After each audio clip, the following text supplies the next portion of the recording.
Basically ये press briefing इसलिए रखी जा रही है क्योंकि हमारे मीडिया फ्रेंड्स काफ़ी अप्रोच कर रहे हैं, पूछ रहे हैं हमसे कि जो लास्ट 2-3 दिन में जब हमारा वीवीआईपी प्रोग्राम चल रहा था तो उस टाइम पे हमने कुछ लोगों को डिटेन किया ऑन सम सस्पिशन बेसिस जो पैन जैसी मूवमेंट के साथ एसोसिएटेड है। तो क्योंकि ये 2-3 दिन अरेंजमेंट्स में काफ़ी बिजी थे तो मैं ठीक से आपको रिस्पॉन्ड नहीं कर पाया। स्पोरेडिकली बीच-बीच में मैं आपको बता रहा था बट प्रॉपर्ली नहीं ब्रीफ कर पाया, तो this is just for that. तो वीआईपी प्रोग्राम हमारे यहाँ पे स्टेट डे था और साथ में बाहर के डिग्नेटरी यहाँ पे आ रहे थे 20th फरवरी को। तो 19th को हमें इस तरीके की इन्फॉर्मेशन मिली कि कुछ लोग हैं जो वीआईपी प्रोग्राम के साथ उसमें उसके सक्सेसफुल कंडक्ट, स्मूथ कंडक्ट में कुछ ना कुछ थोड़ा बहुत इशू क्रिएट कर सकते हैं। तो उस इन्फॉर्मेशन पे हमने काम करते हुए 6 लोगों को प्रिवेंटिवली डिटेन करने के लिए हमने कार्रवाई शुरू की, जिसके अंदर जो 6 लोग थे तदक नालो, तेची राणा, मार्गे कामनी, ताकर राय, तेची पुरू और हागे बोतुंगे 6 लोग थे जिनको हमने प्रिवेंटिव डिटेंशन के लिए आइडेंटिफाई किया और उनको डिटेन किया क्योंकि इन्फॉर्मेशन इन्हीं के अगेंस्ट थी कि कल के वीवीआईपी प्रोग्राम में किसी तरीके की बाधा डाल सकते हैं। उनको जब हमने डिटेन किया तो हमारे डीसी साहब के संज्ञान में बात लाई गई और उनके ऑर्डर के द्वारा उनको एक दिन के लिए जुडिशियल कस्टडी में भेजा गया under section 107, 151 of the CrPC. उनको एक दिन के 24 घंटे के लिए जुडिशियल कस्टडी में भेजा गया। साइमल्टेनियसली तेजी पुरू और हागे बोतुंग ये दोनों इंडिविजुअल्स जो हैं ये एक गाड़ी में थे। हमें जब इन्फॉर्मेशन मिली कि ये लोग पुलिस स्टेशन के आसपास ही हैं और जब हम इनको गए इनसे बातचीत करने और इनको इनके प्लान्स के बारे में पता करने के लिए, तो उसके बाद जो हमारे 2 ऑफिसर्स गए थे, 2 सब इंस्पेक्टर्स गए थे, उन्होंने इनको रोका इनसे बातचीत करने के लिए। वो वीडियो काफ़ी वायरल है, आपने देख ही लिया होगा। उसी वीडियो के ऊपर भी मुझसे काफ़ी सवाल पूछे जा रहे हैं कि क्या हुआ, तो मैं उसके बारे में भी बता रहा हूँ। तो जब दोनों सब इंस्पेक्टर्स ने इनको रोका तो इनके बीच में जो इंटरेक्शन हुआ उसके बाद तेजी पुरू साहब ने वो गाड़ी चला दी और जिसकी वजह से हमारे दोनों ऑफिसर्स को इंजरीज हुई हैं और उस इंजरी के बेसिस पे भी हमने तेजी पुरू और हागे बोतुंग इन दोनों के खिलाफ सेक्शन 186, 353, 332, 336 और 34 आईपीसी के अंडर केस एक रजिस्टर किया है। दोनों लोगों को इन्वेस्टिगेशन ज्वाइन करा दिया गया है और फर्दर जो उनकी गाड़ी थी वो जिससे ये कार्रवाई हुई है उसको सीज किया गया है। जो फुटेजेस हैं जो स्मार्ट सिटी की हों चाहे थाने के बाहर की हों, उन फुटेज को सीज किया गया है और सब जो भी कंसर्न लोग उनकी स्टेटमेंट्स ली जा रही हैं और जैसे ये इन्वेस्टिगेशन ख़त्म होगी हम केस को लॉजिकल कंक्लूजन पे लेके आ पाएंगे। एज ऑफ नाउ कोई भी मेंबर पैन जेसी का या इस मूवमेंट से एसोसिएटेड जो भी इनके फॉलोअर्स हैं या सपोर्टर्स हैं या एस्पिरेंट्स हैं, एज ऑफ नाउ कोई भी इंडिविजुअल डिटेंशन में या कस्टडी में नहीं है। जितने थे वो एक स्पेसिफिक टाइम पीरियड के लिए थे, सबको छोड़ा जा चुका है। जिनके खिलाफ केस भी रजिस्टर्ड है वो भी अरेस्टेड नहीं है, उनको अरेस्ट नहीं किया गया, उनको इन्वेस्टिगेशन ज्वाइन कराया गया है because of following honourable Supreme Court's judgement on Arnesh Kumar. तो एज ऑफ नाउ मैं फिर से रिपीट करता हूँ, हमारी कस्टडी में जुडिशियल कस्टडी में हो या फिर हमारी प्रिवेंटिव कस्टडी में या डिटेंशन में जैसे आप पूछ रहे थे, कोई भी इस टाइम पे नहीं। Thank you so much.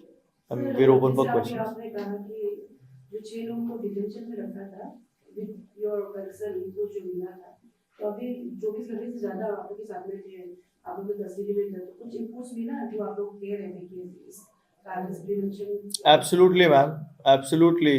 जो हमारे इनपुट्स थे वो 100% ट्रू थे क्योंकि इनसे जब हमने बातचीत की तो जिस तरीके के इनपुट्स हमारे पास थे उसी तरीके के प्लान्स इनके पास थे इनके थॉट प्रोसेस में थे, इनके ऑन ग्राउंड भी कुछ लोग थे जो वो एग्जीक्यूट करते।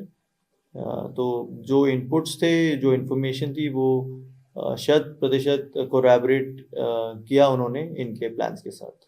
सर कुछ आप शेयर कर पाएंगे क्योंकि वेयरएज जो सेक्रेटरी और चेयरमैन है उनकी तरफ से जितनी बार भी प्रेस मीटिंग रखा गया है उनकी तरफ से कहा जाता है कि कोई भी ऐसे कुछ डिस्ट्रॉयिंग डिस्ट्रक्टिव चीज वो नहीं करेंगे जिससे वो कॉमन पीपल। मैम, एक वीवीआईपी प्रोग्राम में सिर्फ वायलेंस करना ही, डिस्टर्बेंस को लेकर वो नहीं करने वाले, इसलिए कहना मैं उसी के बारे में बता रहा हूँ मैम, कि एक वीवीआईपी प्रोग्राम में सिर्फ वायलेंस करना ही उस वीवीआईपी प्रोग्राम में बाधा डालना नहीं होता है।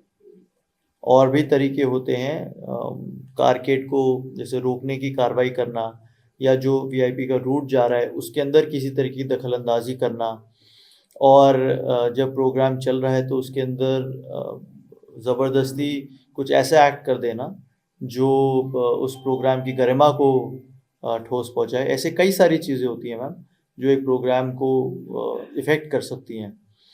तो जो भी उनकी तरफ से जो भी स्टेटमेंट्स हैं मैंने भी सुनी है, I am well aware of it, but हमारे पास जो इनपुट्स थे वो ये बता रहे थे कि किसी ना किसी तरीके से वो वीवीआईपी प्रोग्राम के स्मूथ कंडक्ट में दखलंदाजी कर सकते हैं, जिसके बेसिस पे उनको हमने प्रिवेंटिवली डिटेन किया।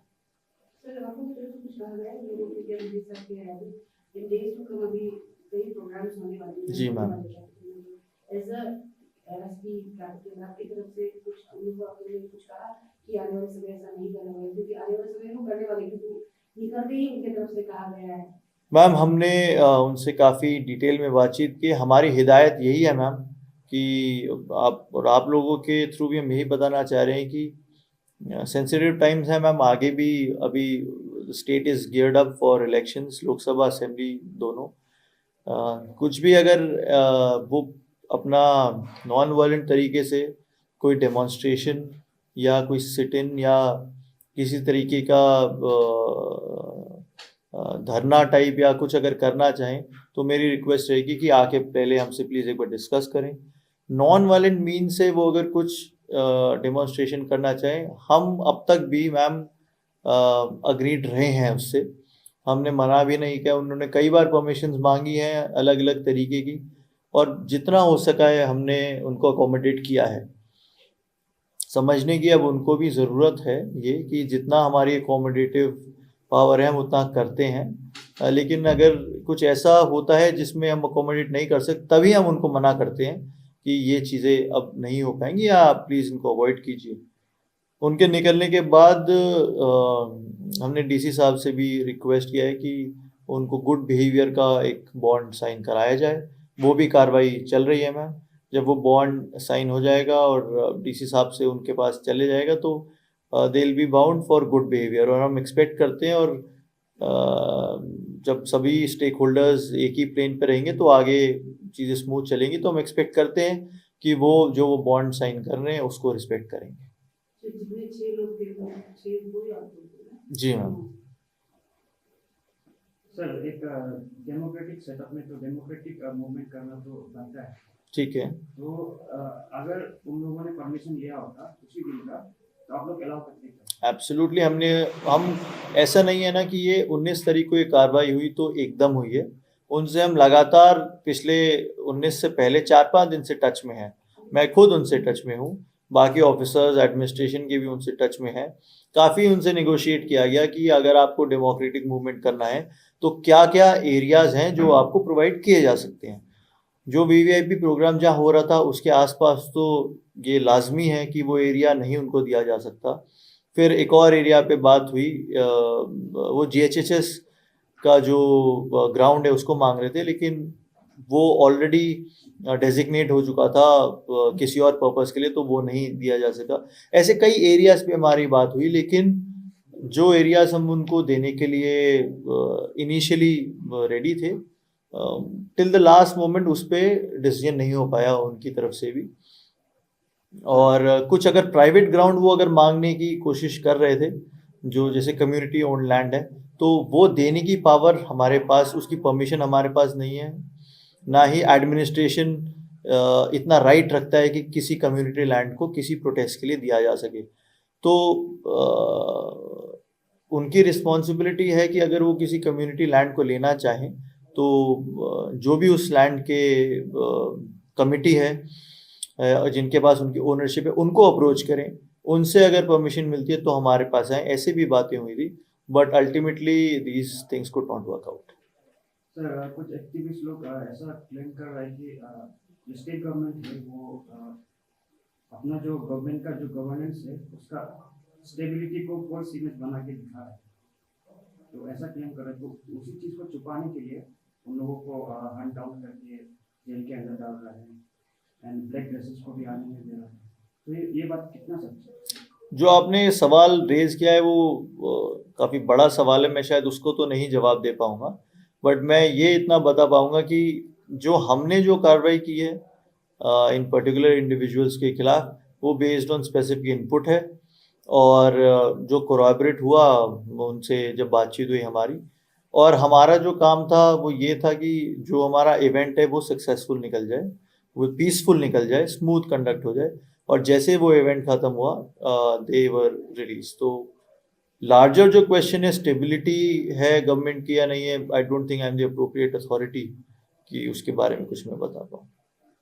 But suddenly उनको ahead of the statehood day suddenly arrest करना just because there was some apprehension and speculation they might create some sort of problem or maybe break the law and order. You know, don't you think it is, you know, it wasn't that right to arrest them, apprehend them, detain them for 24 hours just because there was an apprehension. Ma'am अगर आप law पढ़ेंगे तो preventive detention का law बना ही इसलिए है। Before the statehood day, when they started this protest, they led protest on 18 February, they said it was going to be a peaceful boycott. They were planning to break the law and order. So that was their statement. I think ma'am आप अगर section 151 CRPC पढ़ेंगे एक बारी तो आपको ये पता चलेगा कि जो कार्रवाई 151 में होती है वो ये होती है कि अगर आपको लगता है कि किसी भी तरीके का कॉग्निजेबल ऑफेंस होने वाला है तो आप लोगों को उस सेक्शन के द्वारा अरेस्ट कर सकते हैं। उसी सेक्शन का हमने यूज़ किया है, कोई इलीगैलिटी नहीं है। हमारे पास इनपुट्स थे इस तरीके के कि वो अगले वाले इवेंट में हमारे इवेंट में बाधा डाल सकते हैं, और प्रिवेंटिव डिटेंशन का लॉ ही इसलिए बना हुआ है कि ऐसा कोई एक्शन ना हो जिसकी वजह से कोई कॉग्निजेबल ऑफेंस हो जाए, तभी हम लोगों को डिटेन करते हैं। और ये इमीडिएट नहीं है, आप जो कह रहे हैं इमीडिएट एक दिन पहले किया, ऑब्वियसली एक दिन पहले कार्रवाई एक दिन पहले हुई है, क्योंकि अब किसी को हम ज़बरदस्ती एक हफ्ते पहले बंद करके 10 दिन के लिए तो बंद नहीं कर सकते हैं। जब हमारे पास ये इनपुट आया और हम लगातार उनसे टच में थे कि ऐसा करना चाहिए नहीं करना चाहिए, जब हमारे पास इनपुट आया कि अब पॉसिबिलिटी नहीं है इनसे आगे बातचीत करने की क्योंकि कुछ ना कुछ कार्रवाई ऐसी हो सकती है इनके द्वारा जो कल के इवेंट में प्रॉब्लम दे, तभी हमने ये एक्शन लिया। सर ये जो ब्लैक ड्रेस का जो बात है उसमें ब्लैक ड्रेस को भी एंट्री करने नहीं दे रहा हूँ। तो अगर मान लीजिए कि कोई अपना जो एक्सप्रेशन करने के लिए ग्रीवांसेस को ब्लैक ड्रेस में के जाएगा सोचता है, तो वो कहाँ तक गलत है? थॉट में और कार्रवाई में बहुत फ़र्क है साहब।